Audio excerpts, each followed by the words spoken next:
কেউ যদি কালেমা না পড়ে মারা যায়, পৃথিবীর কোনো মানুষ উপকার করতে পারবে না। 1 মিনিট দেখবেন, এ দেখেন, 1 মিনিট দেখেন। এই ছেলে, এদিকে খেয়াল করো, দেখাচ্ছি তোমার। আবু তালেব মুহাম্মদ সাল্লাল্লাহু আলাইহি সাল্লামের চাচা, একেবারে জানের জান, প্রাণের প্রাণ। এটা হলো ভাতিজা। জীবন বাজি রেখে ভাতিজাকে রক্ষা করতে হবে। ইনি হলেন চাচা। জীবন বাজি রেখে চাচাকে রক্ষা করতে হবে। চাচা, একটু লা ইলাহা ইল্লাল্লাহ বলেন। বিচারের মাঠে কিভাবে জান্নাতে নিয়ে যাওয়া লাগবে সেটা আমি দেখে নিব। তর্ক আমি করব, ঝগড়া আমি করব। আপনি একটু খালি মুখে বলেন লা ইলাহা ইল্লাল্লাহ।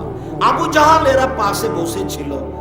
ছি ছি ছি ছি ছি, মরার কালে ধর্ম ত্যাগ করবেন, আজীবন আপনার নামে একটা বদনাম থেকে যাবে। আবু তালেব এত বড় মানুষ হওয়ার পরেও বিধর্মী হয়ে মারা গেল। এইটা আপনি করবেন? ভাতিজা বলেন, না বেটা, মরার সময় তো তোমার ধর্ম গ্রহণ করলাম না, মারা গেল। লা ইলাহা ইল্লাল্লাহ না বললে কোনো কিছু করার পথ নেই। ঠিক এই জিনিস দেখেন তো, ওই একটু নাগালের বাইরে একটা জিনিস আছে, ইদারাই বা বাইরে বা উপর থেকে আপনি নামাবেন, একটু লাভ দিলেন, আরেকটু না, হচ্ছে না, হচ্ছে না, তার মানে নাগালের বাইরে। মুহাম্মদ সাল্লাল্লাহু আলাইহি সাল্লাম তার চাচাকে কোথায় পাইলেন? নাগালের বাইরে। কোনো পথ করতে পারলেন না। আরেক মিনিট, আমি ভুল বলিনি, তোমার হুজুর মিথ্যা কথা বলেছেন, আমি সত্য বলেছি, এদিকে খেয়াল করো। আবু হুরায়রা রাদিয়াল্লাহু তাআলা আনহু বলেন, সারা রাসূলুল্লাহ সাল্লাল্লাহু আলাইহি সাল্লাম উমরা কাবরা উম্মিহি, আল্লাহর নবী তার মায়ের কবর জিয়ারত করতে গেলেন। ফাবাকা, কবরের পাশে গিয়ে খুব কাঁদলেন। ওয়াক্কামান হাদাহু, আশেপাশে যারা ছিল তারাও খুব কাঁদলো।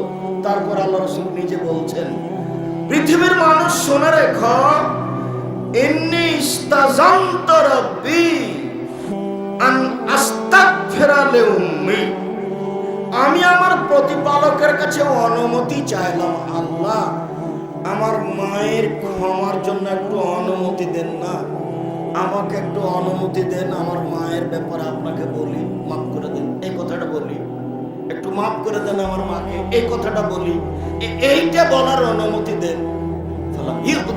আমাকে অনুমতি দেওয়া হলো না।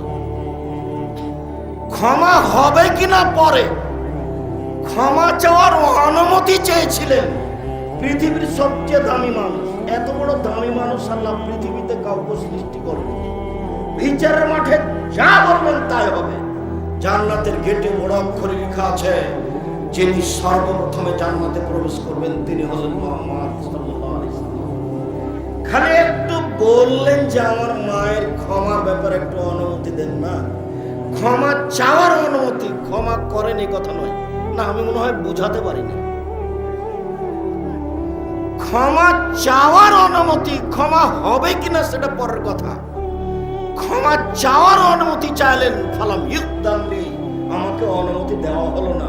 তাহলে মুহাম্মদ সাল্লাল্লাহু আলাইহি সাল্লাম তার মার ক্ষমা চাওয়ার অনুমতি পাননি, আর তুমি চট করে বলে দিলে যে মুহাম্মদ সাল্লাল্লাহু আলাইহি সাল্লামের বাপ মা জান্নাতে যাবে। জান্নাতে যাবে কোন পথ দিয়ে গো?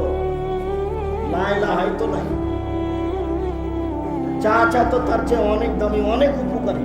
সব সময় আপনাকে আমি কি দিয়ে বোঝাই, চাচা সব সময় ভাতিজাকে এভাবে করে রেখেছেন ঢেকে, সূর্য ছাড়া লাগে না যেন, মানুষ কিছু বলতে পারে না যেন, কেউ যেন গালি না দেয়, কেউ যেন না মারে। এটা কে করেছেন বলেন তো?